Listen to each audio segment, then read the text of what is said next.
The Lion, the Witch and the Wardrobe, chapter 16, called What Happened About the Statues. "What an extraordinary place!" cried Lucy. "All those stone animals and people too. It's like a museum." "Hush," said Susan. "Aslan is doing something." He was indeed. He had bounded up to the stone lion and breathed on him. Then, without waiting a moment, he whisked round, almost as if he'd been a cat chasing its tail, and breathed also on the stone dwarf, which, as you remember, was standing a few feet from the lion with its back to it.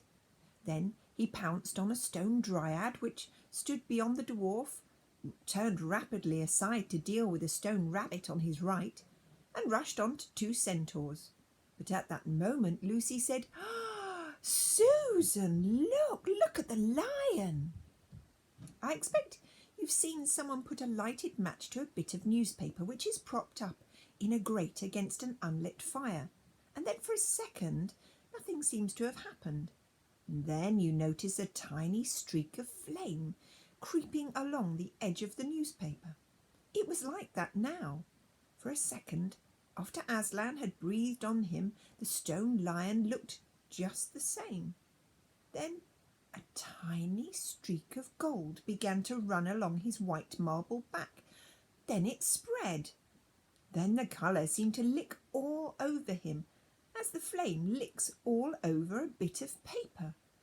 Then, while his hind quarters were still obviously stone, the lion shook his mane, and all the heavy stone folds rippled into living hair.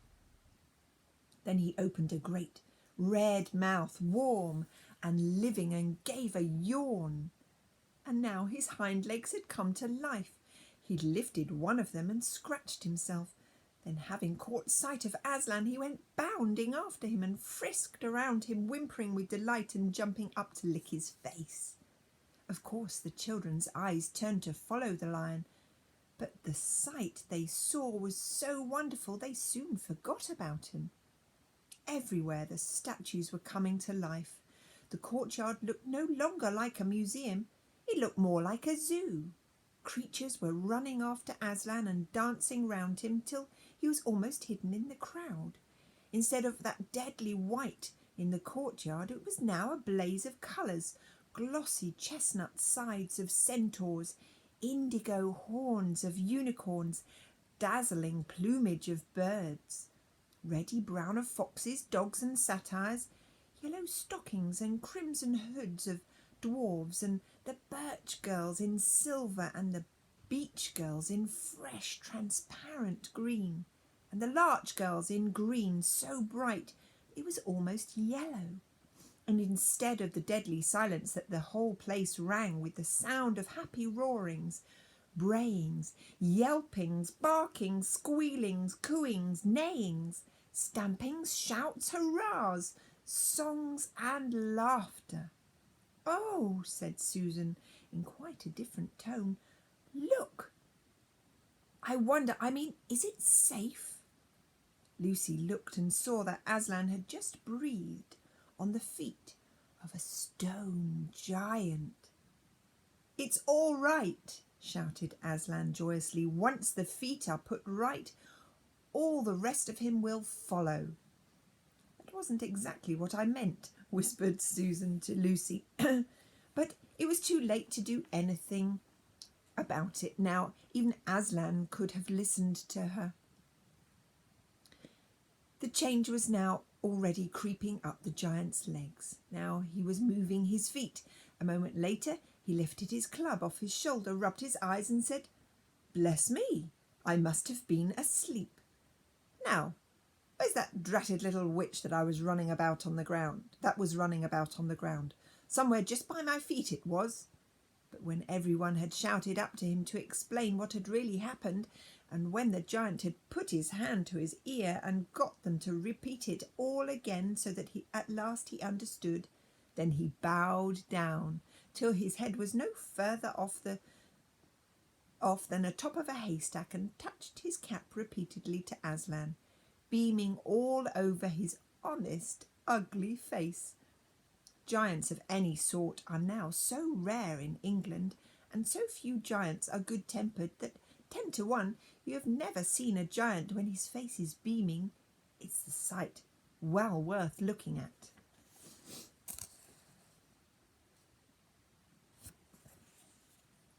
Now for the inside of this house, said Aslan. Look alive, everyone. Up the stairs, down the stairs, and in my lady's chamber. Leave no corner untouched. You never know where some poor prisoner may be concealed. And into the interior they all rushed, and for several minutes the whole of that dark, horrible, fusty old castle echoed with the opening of windows and with everyone's voices crying out at once, "Don't forget the dungeons! Give us a hand with this door! There's another winding staircase! Oh, I say, here's a poor kangaroo! Call Aslan! Oh, phew, it smells in here! Look out for trapdoors! Up here! There are a whole lot more on the landing!"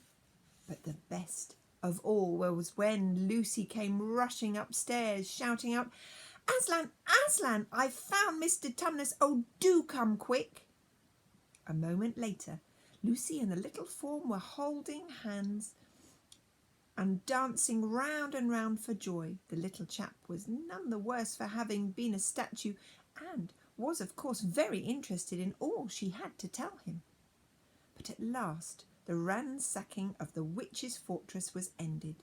The whole castle stood empty, with every door and window open, and the light and the sweet spring air flooding into all the dark and evil places which needed them so badly.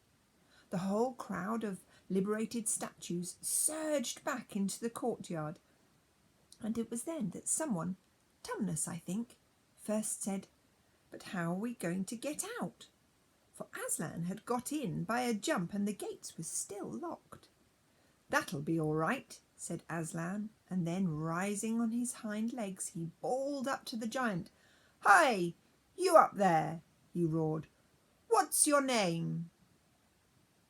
"Giant Rumblebuffin, if it please your honour," said the giant, once more touching his cap. "Well then, Giant Rumblebuffin," said Aslan, "just let us out of this, will you?" "Certainly, your honour. It will be a pleasure," said Giant Rumblebuffin. "Stand well away from the gates, all of you little uns." Then he strode to the gate himself, and bang, bang, bang went his huge club. The gates creaked at the first blow, cracked at the second, and shivered at the third.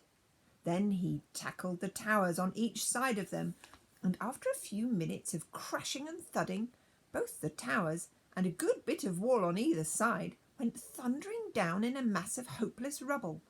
And when the dust cleared, it was odd, standing in that dry, grim, stony yard, to see through the gap all the grass and the waving trees and sparkling streams of the forest, and the blue hills beyond that, and beyond the sky. "Blowed if I ain't all in a muck and sweat," said the giant, puffing like the largest railway engine. "Comes of being out of condition. I suppose neither of you young ladies has such a thing as a pocket handkerchief about you?" "Oh, yes, I have," said Lucy, standing on tiptoes and holding her handkerchief as far as she could reach. "Thank you, missy," said Giant Rumblebuffin, stooping down. Next moment Lucy got rather a fright, for she found herself caught up in mid-air between the giant's finger and his thumb.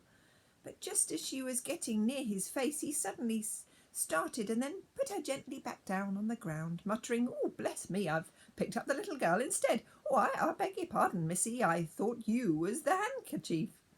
"No, no," said Lucy, laughing. "Here it is." This time he managed to get it, but it was only about the same size to him as a tablet would be to you, so that when she saw him solemnly rubbing it to and fro across his face, she said, "I'm afraid it's not much use to you, Mr. Rumblebuffin."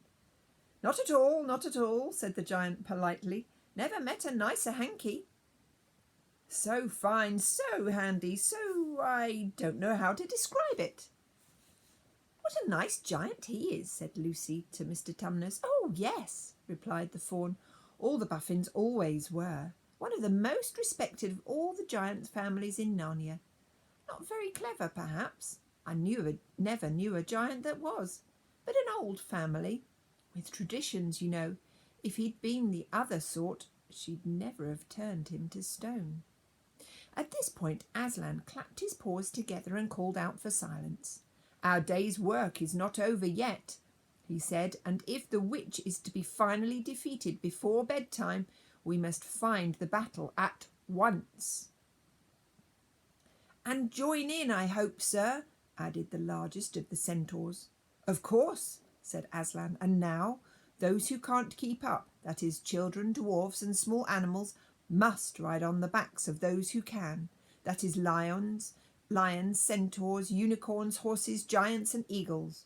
Those who are good with their noses must come in front with us lions to smell out where the battle is. Look lively and sort yourselves."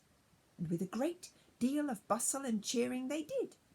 The most pleased of the lot was the other lions, who kept running about everywhere pretending to be very busy, but really in order to say to everyone he met, "Did you hear what he said? He said us lions. That means him and me, us lions."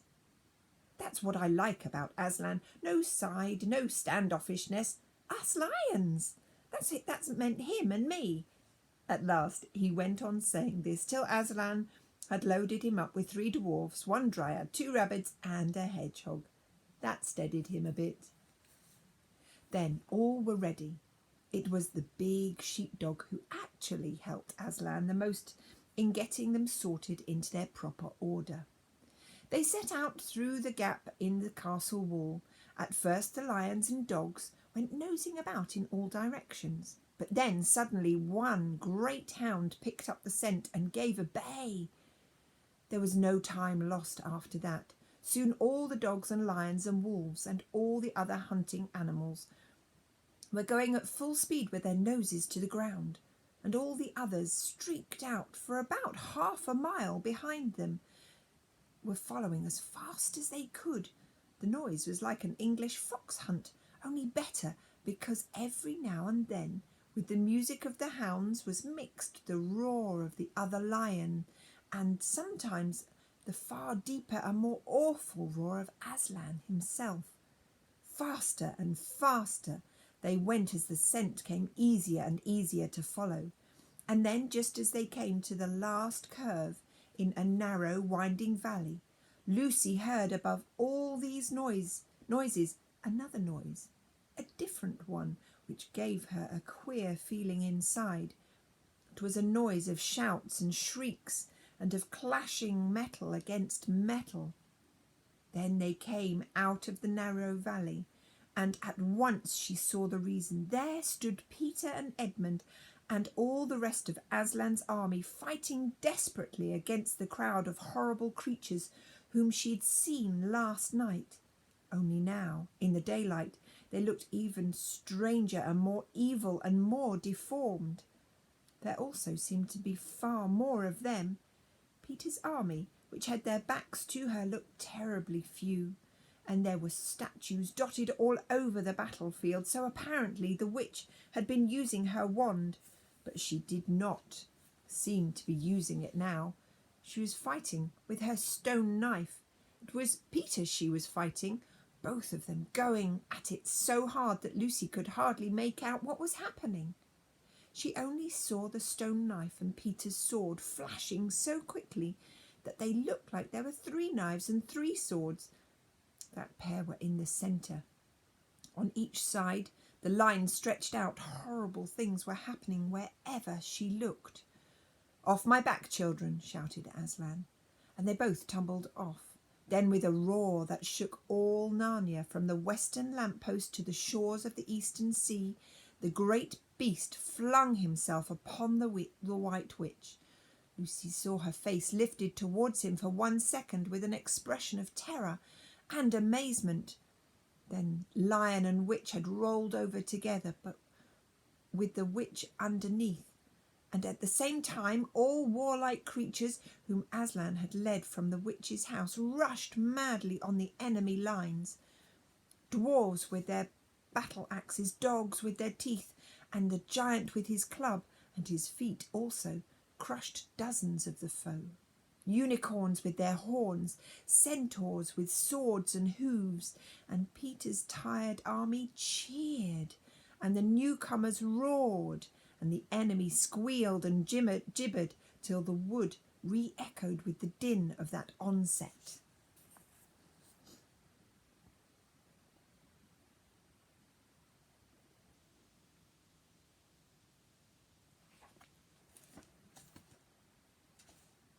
And that's the end of the chapter.